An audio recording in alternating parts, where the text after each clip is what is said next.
लोकसभेसाठी मवियाकडून अद्याप उमेदवार कोण हे जाहीर करण्यात आलं नसलं तरी माजी खासदार राजू शेट्टी यांचंच नाव ठाकरे गटाच्या वतीनं जाहीर करण्यात येणार आहे। तर शेट्टी यांच्या विरोधात खासदार धैर्यशील माने यांची उमेदवारी फायनल झाली असताना कुठे माशी शिंकली आणि वेगवेगळी नावे चर्चेत येऊ लागल्याने मतदारसंघात गुंता वाढत चालला असतानाच गोकुळ संचालिका शौमिका महाडिक यांचं नाव जाहीर करण्यात येत असल्याची खात्रीशीर माहिती आहे। नमस्कार, मी सुरेखा आणि आपण पाहतात तारा न्यूज।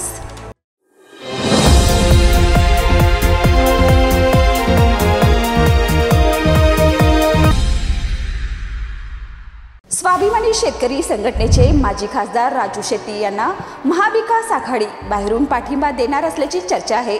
महायुतीकडून हातकणंगले लोकसभेसाठी उमेदवार जाहीर केले नाहीत। हातकणंगलेचे उमेदवार जाहीर करण्यास वेळ लागत आहे, मात्र हातकणंगले जागेवरून भाजपने दावा केला आहे, त्यामुळे हातकणंगलेत खांदेपालट होणार आहे। भाजपकडून शौमिका महाडिक यांच्या नावावर शिक्कामोर्तब होणार असून लवकरच त्यांच्या नावाची घोषणा केली जाणार असल्याची माहिती सूत्रांनी दिली आहे। जिल्ह्यातील दोन्ही जागा शिवसेना शिंदे गटाला मिळणार की भाजपचा दावा खरा ठरणार याची उत्तरे लवकरच मिळणार आहेत। तर राजकीय हालचाली पाहता दोन्ही मतदारसंघात तिरंगी नव्हे तर दुरंगी लढत होण्याची चिन्हे अधिक दिसत आहेत। हातकणंगलेमधून भाजपच्या शौमिका महाडिक निवडणुकीच्या रिंगणात उतरण्याची शक्यता आहे। भाजपकडून शौमिका महाडिक यांच्या नावाला ग्रीन सिग्नल मिळाला असल्याच्या चर्चा असून 2 दिवसात शौमिका महाडिक यांच्या नावाची घोषणा केली जाणार आहे। कोल्हापूर लोकसभेची जागा शिवसेना तर हातकणंगलेची जागा भाजपला अशी चर्चा आहे। तर भाजपने याआधी 2 पैकी एका जागेवर दावा सांगितला आहे, त्यामुळे हातकणंगलेची जागा भाजपला जाण्याची शक्यता आहे।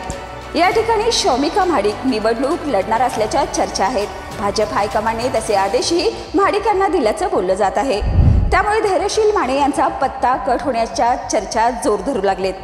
भाजपकडून एका जागेवर दावा, दोन्हीपैकी एक जागा भाजपला मिळावी म्हणून नेत्यांच्या हालचाली सुरू आहेत। यासाठी हातकणंगलेतून शौमिका महाडिक, प्रकाश आवाडे तर कोल्हापुरातून धनंजय महाडिक व राजे समरजित सिंह घाडगे यांची नावे पुढे केली जात आहेत। यातील कोणता मतदारसंघ भाजपला मिळणार यावर उमेदवारी निश्चित होणार आहे। मात्र हातकणंगले हा भाजपला सोडला जाणार असून शौमिका महाडिक ह्याच भाजपच्या उमेदवार असतील हे मात्र नक्की।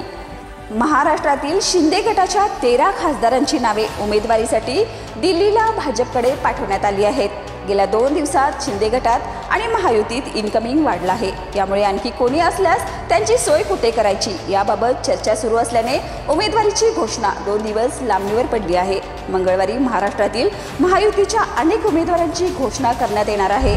त्यामध्ये खासदार मंडलिक यांच्याशी संपर्क साधला असता ते म्हणाले, आपली उमेदवारी निश्चित झाली आहे। मुख्यमंत्र्यांनी शब्द दिला होता तो पाळण्यात येणार असल्यामुळे मंगळवारी उमेदवारीची घोषणा होण्याची शक्यता आहे। संघर्ष आमच्या घराण्याचा स्वभावच आहे, आपण विजयापर्यंत निश्चित पोहोचू असा विश्वास त्यांनी यावेळी व्यक्त केला। तर खासदार धैर्यशील माने यांच्याशी संपर्क साधला असता संपर्क होऊ शकला नाही।